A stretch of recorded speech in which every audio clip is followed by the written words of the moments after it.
Hi, in front of me is CUBOT R15 Pro, and today I would like to show you how you can customize keyboard's theme on this device. Firstly, open Settings and scroll all the way down. Then click System, Languages and Input, Virtual Keyboard and your current keyboard, in my case Gboard. Go into Theme and click on the plus sign under My Themes.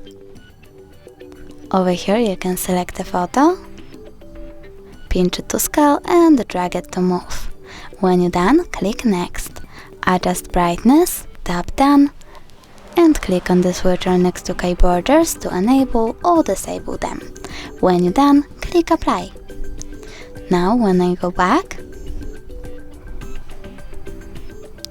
I can see that theme of my keyboard was successfully customized.